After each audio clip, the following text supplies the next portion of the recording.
네, 시사본부 금요 초대석 시간입니다. 이 금요 초대석은 대한민국의 최고인 분들과 여러 가지 이야기 나누고 음악도 들어보고 아니면 우리 사회에서 참 중요하고 의미 있는 활동을 하시는 분들 만나서 얘기를 듣는 시간으로 지난 3년여간 함께 해왔습니다. 오늘 금요 초대석 마지막 시간인데요. 이분을 모시자고 제가 제안을 했고 또 제작진께서 또 섭외를 해 주셨습니다. 진실화해를 위한 과거사 정리 기본법이라는 게 있습니다. 여기에 따라서 진실화해를 위한 과거사 정리위원회가 2기가 작년 말에 출범을 했습니다. 1기는 10년 전에 있었습니다.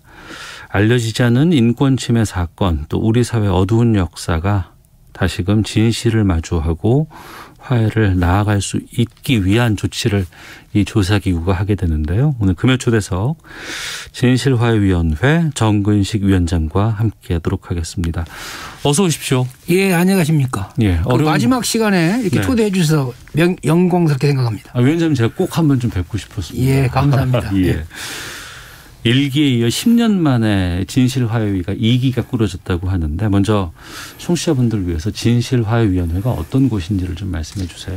예, 우리 한국 현대사에서 발생했던 수많은 국가폭력과 인권침해 사건들이 있었잖아요. 네. 그중에서 진실이 밝혀지지 않은 그런 사건들의 진실을 규명을 하고 네. 또 피해자들의 명예회복을 돕는 그런 국가기구라고 말할 수 있겠습니다. 한마디로 말하면 한국 현대사에서 물음표를 지우고 상처를 치유하는 그런 일을 하는 곳이다. 이렇게 이해해 주셨으면 좋겠고요. 네. 최근에 우리 대통령께서 유엔본부에서 유엔에서 그 연설하실 때 네. 종전선언 제안을 하셨잖아요. 네, 예. 저는 이제 근래 그 말씀을 들으면서 국내판 종전선언을 준비하는 작업 기관이다. 이렇게 생각도 들더라고요. 왜 그러면 한국 전쟁에 남겨진 수많은 부정적인 유산들을 정리하는 네. 그런 것이 있어야만이 종전선언으로 가고 또 평화협정으로 가고 그러지 않겠습니까? 어떻게 보면 국내판 종전선언을 준비하는 기구 이렇게 말을 하는 것이 괜찮겠다 이런 생각을 했습니다. 국내판 종전선언을 하는 기구다. 예. 현대사라고 말씀하셨어요. 그렇습니다. 그러면 언제부터가 해당이 되는 겁니까? 전체 우리가 다루는 것은 그 옛날 그 과거 독립운동도 다루고 해외 동포사도 다루기는 하지만 네. 가장 주된 것은 역시 한국 전쟁 전후 발생했던 수많은 민간인 희생 사건들 그리고 권위주의 정부 하에서 발생했던 인권침해 사건들을 다루는 것이 가장 중요한 그 몸체입니다. 네. 2기 진실화해위원회예요. 1기는 언제 있었던 거예요? 2005년부터 2010년까지 5년간 활동을 했습니다. 2005년이면 노무현 정부 때부터 시작을 해서 예, 이명박 정부 시작할 무렵에 끝났습니다. 그때는 그러면 뭘 조사했고 어떤 성과가 있었고 근데 우리는 왜 모를까 싶은 생각이 들기도 하거든요. 그때 가장 이제 중요했던 것은 2000년대 초반이 이른바 그 화해의 시기였잖아요. 평화의 시기였고 그런 맥락에서 이제 당시에도 한국 전쟁 전후 민간인 희생 사건들의 진상을 규명해야 한다라고 하는 요구가 유족들로부터 많이 있었고 네. 그것에 그 기대에 부응을 해서 만들어졌죠. 5년간 활동을 했습니다. 네. 하지만 저는 잘 기억이 없어요. 1기가 어떤 의미가 있었는지 그리고 거기서 정말 많은 그 어떤 조사가 필요했을 것 같고 또 조사를 원했었고 그 결과를 받아보고자 했던 분들이 참 많이 계셨을 것 같은데 그때는 시작은 참 창대하게 했지만 결과가 어떻게 나왔을까라는 것들이 좀 있었는데 우리가 모르는 건지. 그렇죠. 당시에 약 11,000건 정도의 신청이 있었고요. 예. 그중에서 8,500건 정도의 진실 규명을 했습니다. 아, 그래요? 예. 거기에 이제 가장 많은 부분은 아까 말씀드린 대로 한국 전쟁 전후의 민간인 희생 사건들이고요. 예. 그다음에 일부 이제 인권 침해 사건들의 진실을 규명을 했지요. 그리고 나서 저희 위원회는 이제 진실 규명을 하는 기구이기 때문에 네. 그 진실 규명한 결과를 가지고 네. 각각의 유족들이나 피해자들이 법원에 소송을 제기해서 일부 배보상을 받기도 하고 또 일부 사건들은 제대로 해결하지 못해서 그냥 불능인 채로 진실규명 불능인 채로 남아있던 사건들이 있었지요. 그리고 나서 10년 만에 다시 2기가 지금 탄생한 거 아니겠습니까? 예, 그렇습니다. 그럼 1기와는 어떤 차이가 있을까요? 예, 가장 큰 차이는 역시 지난 10년간 우리 사회가 급속하게 그 인권 감수성이 증가한 상황이잖아요. 그렇죠. 다양한 형태의 뭐 인권 침해 사건 또 이건 성 관련된 성폭력 사건 이런 것에 대한 민감성이 굉장히 커졌고 네. 그리고 또 한 가지는 이제 수용 시설에서 복지라고 하는 이름으로 자행된 인권 침해를 말 그대로 이제 직시하자라고 하는 형제복 지원 사건도 상당히 중요하게 그렇죠. 나왔었죠. 네. 네. 바로 그런 그 높아진 인권 감수성의 기대에 맞게 새롭게 발견된 과거에 있었지만 미처 우리가 간과했던 사건들을 새롭게 재발견하고 그것들의 진실도 규명해야 한다라고 하는 그런 요청이 겹치면서 즉 한국 전쟁기의 부정적인 유산의 문제와 새롭게 발견된 인권 침해 사건들에 대한 진실규명이 필요하다는 요구가 합쳐져서 제2기 진실화해위원회가 출범했습니다. 네. 인권 침해 같은 것들이 있으면 안 되잖아요. 그렇죠. 해서도 안 되고 또 설사 했다고 하더라도 그것을 단죄해야 되는데 이게 그동안 묻혀 있었던 것들이 그렇게 많았다는 거 아니겠습니까? 가장 큰 요체는 국가 공권력에 의한 국가 폭력 네. 또는 국가 공권력에 의한 인권 침해였기 때문에 과거의 권위주의 정부 하에서는 정권의 정당성을 위해서 그런 걸 감추고 침묵시키고 그랬죠. 그러다가 이제 민주화가 되면서 서서히 그 과거의 인권 침해 피해자들이 자기 발언을 하기 시작했고 네.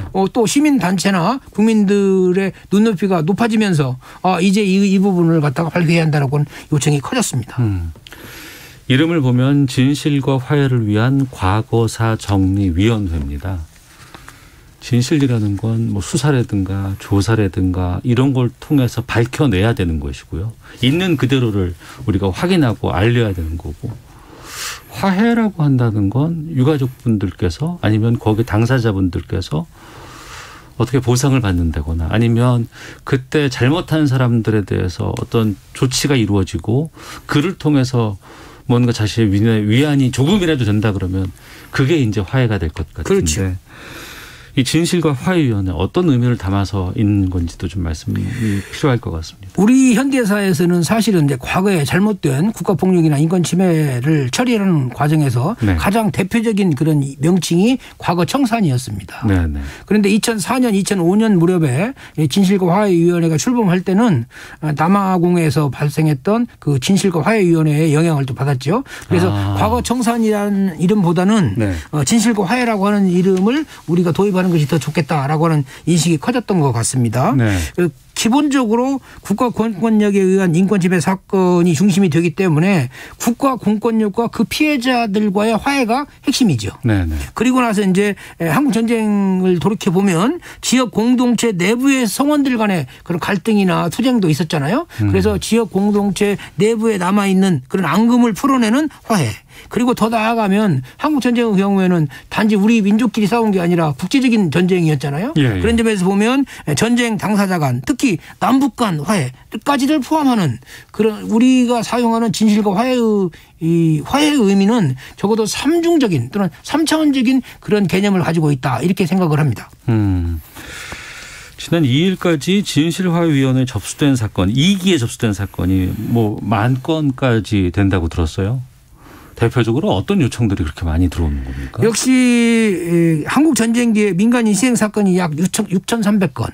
네. 그리고 이제 국가 공권력에 의한 것이 아니라 적대 세력에 의한 그런 민간 희생 사건이 약 1,200건. 합치면 7,500건 정도 되고요. 예. 나머지 약 2,000건 정도가 인권 침해 사건들입니다. 예를 들면 형제복지원 사건이랄지 선감학원 사건이랄지 또는 뭐 서산 개척단 사건이랄지 네. 이제 그 외에 진실 규명 불능으로 판정되었던 수많은 의문사 사건들 거기에 그 의문사 사건들도 여기 포함되죠. 네. 청취자 8517님께서 이렇게 중요한 기구가 있었는지 저는 몰랐습니다. 우리 사회 약자들에게 정말 중요한 역할과 힘이 되어주셨군요. 라고 의견도 보내주셨는데 우리가 이렇게 진실을 밝혀야 하고 역사를 또 화해를 청해야 할 역사들이 왜 이렇게 많은 거예요? 우리 현대사는 아시다시피 다른 나라에 비교해서라도 한국전쟁이라고 하는 엄청나게 큰 그런 유산을 가지고 있는 나라입니다. 아직까지도 엄밀히 말하면 남북이 갈라져 있고 네. 통일된 그런 국민국가를 못 만들었잖아요. 네. 그런 것 플러스 오랜 기간의 독재 권위주의 시기를 겪었잖아요. 그러면서 과거에 전쟁기에 발생했던 부정적인 유산들을 이렇게 해명하지 못하는 그런 것이 있었고요. 또 동시에 권위주의 시기에 새롭게 발생했던 인권 침해 사건들이 너무너무 많았습니다. 네. 그러니까 전쟁의 유산과 독재의 유산이 합쳐져서 우리에게 너무 큰 그런 짐을 우리가 짊어지게 된 것이죠. 네. 그러면 다양한 요청이 오고 다양한 신청이 오는데 이걸 조사를 해야 되는지 말아야 되는지 판단 기준 같은 것들도 좀 있어야 될 것 같습니다. 예, 그렇습니다.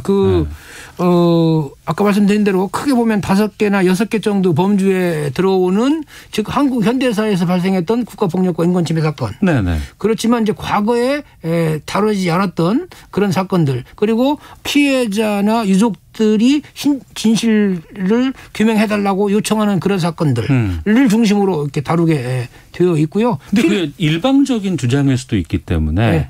이것이 정말 실체가 있을까 아니면은 그냥 잘못 생각하고 있는 건 아닐까? 뭐 이런 것들도 판단을 해봐야 될 것 같기도 하고요. 그래서 이제 신청이 들어오면 네. 우리 조사관들이 면밀하게 신청서를 검토해서 네. 이것은 조사 개시할 만한 가치가 있는 사건이다.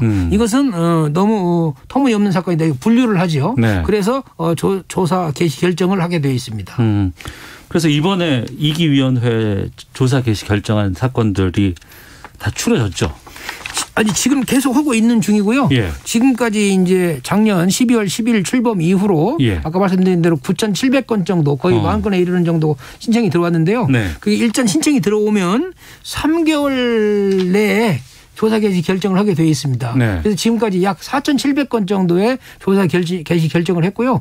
아직 최근에 들어온 사건들은 저희들이 면밀히 검토하고 있는 중입니다. 아, 그러면 최근에 이제 보도자료 내서 이번에 또 2기에서 또 신청해서 확정된 걸 따로 또 뽑아서 내셨더라고요. 이번에 예. 봤더니 어떤 사건들이 주로 있는지도 좀 소개를 해 주세요. 역시 가장 큰 것은 그 한국 전쟁기에 발생했던 민간 희생 사건들이 가장 큰 거고요. 네. 두 번째로는 이제 그 많은 언론들이 관심을 가지고 있는 형제복지원 사건, 그다음에 서산 개척단 사건, 성감학원 사건 네. 또는 뭐 여러분 경기도 화성 지역에서 발생했던 연쇄 살인 사건을 수사하는 과정에서 무리한 수사로 부당한 그런 인권침해를 받은 사람도 있죠. 예. 그런 사건들도 우리가 다뤄야 하고요. 또 너무나 알려져 있는 아직까지 행위의 진실을 규명하지 못했던 장준하 선생 의문사 사건이랄지 네. 다양한 형태의 그런 사건들도 저희들이 다루고 있습니다. 하지만 이거 조사하기가 상당히 쉽지 않을 것 같아요. 확인하기가. 시간도 많이 지났고 현장도 많이 훼손돼 있을 것 같고 장소도 많이 바뀌었을 것 같고요. 어떻게 합니까? 이런 거. 가장 큰 것은 이제 권력기관이 갖고 있었던 네. 그런 자료들이 있죠. 예. 그게 이제 1차적으로 진실규명의 기본적인 자료가 되고요. 두 번째는 피해자나 유족들의 증언이 두 번째 자료가 되고요. 네. 세 번째는 이제 과거에 유사한 사건들을 참고를 하게 되죠. 그런 것들을 종합해서 진실규명 결정을 내리게 돼 있습니다. 네. 자, 금요초대석 제2기 진실화해를 위한 과거사 정리위원회 정근식 위원장과 말씀 나누고 있는데요. 최근에 또 80년대, 90년대 의문사 사건 여기에 대한 것들이 좀 조사 개시가 됐다고 들었습니다.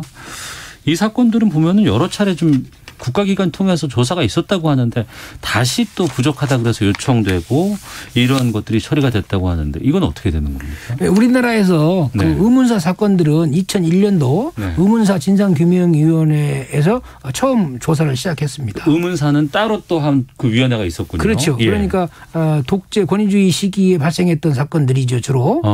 그 경우에는 2001년도에 1차 의문사위원회에서 다루었고요. 네. 그다음에 다시 2차 위원회에서 다뤘는데 제대로 규명을 못했기 때문에 그게 이제 1기 진실화해위원회로 넘어왔습니다. 네. 그럼에도 불구하고 1기 진실화해위원회에서 해명하지 못한 사건들도 여전히 남아 있고요. 그래서 다시 이제 그 일부가 우리 2기 진실화해위원회에 넘어와서 진실을 규명해달라라고 하는 요청이 오고 있는 것입니다. 거의 20년 이상 우리 사회가 해결하지 못했던 그런 사건들도 이번 2기 진실화해위원회의 진실규명 과제에 포함되어 있습니다. 뭐 집단 학살이라든가 과거에 전쟁 때 네. 이런 것들은 피해자가 다수고 또 도처에서 이런 것들이 흔적들이 남아있을 수도 있을 것 같기도 하지만 어떤 밀실에서 국가 권력에 의해서 한 개인에게 자행된 여러 가지 문제라든가 이런 사건 같은 경우에는 찾아내기가 참 쉽지 않을 것 같기도 하고요. 그리고 또 하나는 그걸 확인한다고 하고 밝혀낸다고 하더라도 실질적으로 피해자들에 대한 그 화해를 위한 여러 가지 조치들 이런 것들이 가능할까라는 궁금증도 있거든요. 가장 그 중요한 화해라고 하는 것은 자기가 부당하게 사회적으로 인식되었던 분들의 명예가 회복되는 거죠. 네네. 사실은 이랬다라고 하는 것을 정확히 밝힘으로써 그분이 무고하게 국가 기관들이 이렇게 덮어 씌웠던 그런 일종의 오명, 스티그마를 벗겨내고 예. 진실은 이런 거야 이렇게 밝히는 것이죠. 명예회복이 1번입니다. 두 번째는 그 과정에서 수많은 신체적, 정신적 고통을 받지 않았겠습니까? 그럼요. 그래서 엄밀하게 말하면 배보상을 해야 하는 거고요. 그다음에 다시는 그러한 불행한 사건이 재발되지 않도록 국가가 약속하는 것입니다. 네. 또는 과거에 잘못돼서 사과하는 것입니다. 그래서 사과와 약속이라고 하는 것까지 포함을 해야만이 진실된 의미에서의 그 진실 규명이 끝나는 거죠. 네. 네. 근데 만약에 진실과 화해위원회가 이렇게 조사 개시를 하고 뭔 결과를 내면 보상까지도 자연스럽게 이루어지는 건 아니잖아요. 그렇죠. 우리 진실화해위원회의 법률에 따르면 예. 저희들은 진실 규명과 함께 그 정부 기구가 해야 할 여러 가지 다양한 조치들을 권고하는 기능으로 끝나 있습니다. 우리 법률 내에는 유감스럽게도 배보상 규정이 있지 않죠. 예. 그래서 이제 지금 현재 많은 피해자들이나 유족들이 배보상 규정을 진실화해위원회 법을 개정을 해서 포함시켜야 한다라고 요구하기도 하고 예. 또는 별도의 진실화해를 위한 배보상 특별법을 만들어야 한다라고 하는 그런 요청들이 계속적으로 들어오고 있습니다. 네. 다행스러운 것은 올 여름에 제주 4.3 특별법 개정을 통해서 어느 정도 앞으로 그 유족들을 어떤 식으로 위로를 해야 할 것인가 어떤 식으로 배보상을 해야 할 것인가에 관한 논의가 진행되고 있고 그 논의가 어느 정도 마무리가 되면 불가피하게 우리 진실화해위원회에서도 그 결론을 수용을 해서 앞으로의 방향을 정해야 하지 않는가 이렇게 생각이 되고요. 그것은 이제 정부와 국회에서 좀 더 진지하게 그 문제를 논의를 해야 할 것으로 생각을 합니다. 네. 청취자께서 여러분들께서 의견 주고 계시는데 4222번님 인권보호 규명 꼭 필요한 기관이네요. 큰일을 하십니다. 고맙습니다라고 응원 문자도 보내주셨고요. 1790님이 이 질문을 주셨습니다. 좀 위원장께서 답해 주셔야 될 것 같은데 1기 이후에 2기 위원회 출범이 왜 이렇게 늦어졌습니까? 늦어진 이유는 뭡니까? 라고 질문 주셨거든요. 예, 1기 위원회의 마지막 해가 2010년이었습니다. 예. 당시에 이제 이명박 정부가 유감스럽게도 아직 충분히 문제를 해결하지 않은 상황에서 진실화해위원회 문을 닫았거든요. 그리고 나서 아시다시피 이제 이명박 정부와 박근혜 정부를 거치면서 진실화해위원회가 더 이상 필요하지 않다라고 하는 이제 생각을 했던 거고 아까 말씀드린 대로 새롭게 재발견된 그런 인권침해 사건들 특히 수용시설에서의 인권침해 사건이 심각해지면서 그 피해자들이 아주 오랫동안 요청을 했죠. 강력한 뭐랄까요 그 시위 목소리도 내고 그러면서 많은 분들이 이제 법률을 개정해야겠다. 동의를 해 주실 것이죠. 네. 그러니까 그 결과까지 그러니까 이것을 조사해 주세요라고 하고 그 목소리를 내기까지가 너무나 힘들었었을 것 같아요. 그렇습니다. 그 목소리를 내고 나면 더욱더 좀 뭔가 본인으로서도 억울함을 좀 무언가 풀 수 있겠구나라는 희망을 갖고 있게 되는 거 아닙니까? 그리고 그것이 확인이 되고 어떤 문제점들이 드러나게 되면 그때부터는 더욱더 목소리를 낼 수 있는 건데 그러면 시간이 좀 많이 필요할 것 같고 그럴 것 같은데 위원회 활동 기간이 기본 3년이라고 제가 들었어요. 예. 이건 좀 조사하기엔 짧은 기간이 아닌가 싶은데요. 제가 이제 아까 하신 대로 그 저희 진실화해위원회에 진실규명을 신청을 하는 분들이 오면 위원장님 너무나 먼 길을 돌아서 여기까지 왔습니다. 또는 우리 평생 동안 70년 동안 이루어지 못한 우리의 어떤 한을 풀어주세요라고 이제 요청을 하지요. 네. 그럴 때마다 참 위원회가 참 막중한 임무를 가지고 있다 이렇게 느낍니다. 예. 네, 그런데 1기 위원회 때 신청 기간이 1년이었거든요. 근데 이번에는 2년으로 늘었습니다. 그런데 이제 조사 기간은 3년 그리고 1년 늘릴 수 있다라고 규정이 되어 있습니다. 제 처음에는 정해진 기간 내에 최선을 다해서 진실규명을 해야겠다라고 네. 생각을 했는데 예. 최근에 진실규명 신청 사건들이 굉장히 늘어나면서 3년 가지고는 좀 어렵겠구나라고 하는 생각을 하고 있고요.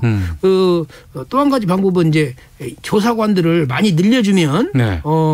정해진 시간 내에 문제를 처리할 수가 있는데 또 유능한 조사관들을 찾기가 쉽지는 않습니다. 예. 그래서 이제 한편으로는 조사관의 확충이 필요하고 한편으로는 조사 기간을 조금 더 늘려야 하는 거 아닌가 이렇게 저는 생각을 하고 있습니다. 그 문제는 이제 국회와 좀 더 긴밀한 협의를 통해서 문제를 해결을 해 나가야 한다고 생각을 합니다.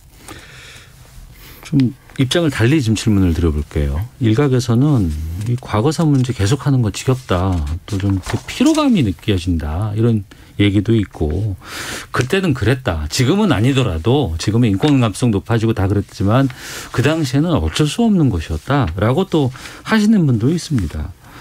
이런 분들에게 좀 이 역사적 진실을 우리가 왜 밝혀야 되고 진실화해위원회가 왜 활동을 해야 한다는지에 대해서 좀 말씀을 주신다면요.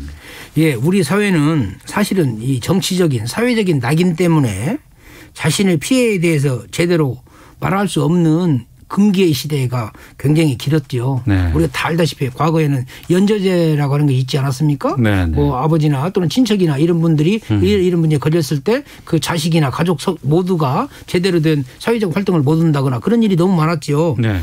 그런데 이제 민주화가 되고 인권 감성이 커지면서 사회적 시선이 변했고 또 법적으로도 국가가 책임을 다 해야 한다라고 하는 생각이 커졌습니다. 네. 그러면서 이제서 비로소 피해자들이 자신의 존재에 대해서 적극적으로 긍정하고 이제 말해야 한다. 말할 수 있게 되었다라고 하는 생각이 커진 거죠. 피해자 유족들에게는 과거사가 아닙니다. 현재의 일상생활을 괴롭히는 현재적인 문제이기도 하지요. 과거사가 과거가 아닌 지금의 나를 괴롭히고 있는. 그렇죠. 그 일 때문에 지금도 제대로 잠을 못 잔다거나 깜짝깜짝 놀란다거나 그런 일들이 지금도 굉장히 그런 어려움을 겪는 분들이 우리 주변에 굉장히 많이 있습니다. 어떻게 보면 조금만 더 지나가면 내가 아니라 하더라도 바로 우리 이웃집 또는 우리 친척 중에 그런 분들이 틀림없이 있다라고 하는 것이 핵심이고요. 네. 이런 아픔이 우리 후세에게 지금 현재 젊은 사람들은 모르지만 좀 더 세월이 지나면 우리 집에 그런 일이 있었구나라고 하는 것을 알게 됩니다. 예, 그러면서 어떻게 보면 밝은 미래를 위해서는 이런 과거사의 문제로 과거의 문제로 그냥 방치해서는 안 되고 언젠가는 해결돼야 할 문제 가급적이면 지금 현재 우리에게 닥쳤을 때 해결해야만이 우리의 미래가 좀 더 밝은 미래이다. 적어도 현재 우리 세대들은 우리 후속 세대에게 과거의 짐을 물려줘서는 안 되겠다. 이게 이제 핵심적인 그런 메시지라고 할 수가 있습니다. 알겠습니다. 청취자 2612님 훌륭한 거룩한 일을 해오셨습니다. 정말 고맙습니다. 0504님 아직도 진실이 밝혀지는 국가폭력이 적지 않은 것 같습니다. 위원장님 많이 애써주세요. 고맙습니다. 라는 의견까지 보내주셨습니다. 위원장님 저희 이제 맞춰야 될 것 같아요. 시간이 벌써 다 됐습니다. 오늘 마지막 금을 초대해서 진실화해를 위한 과거사 정리위원회 정근식 위원장과 함께했습니다.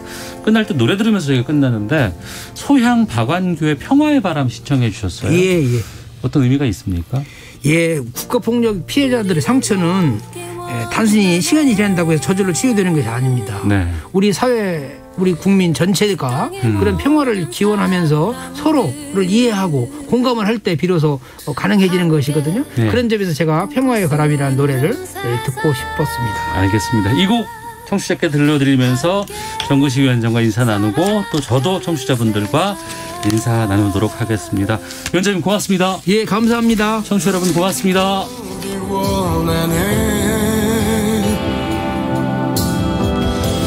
온 세상 모든 사람들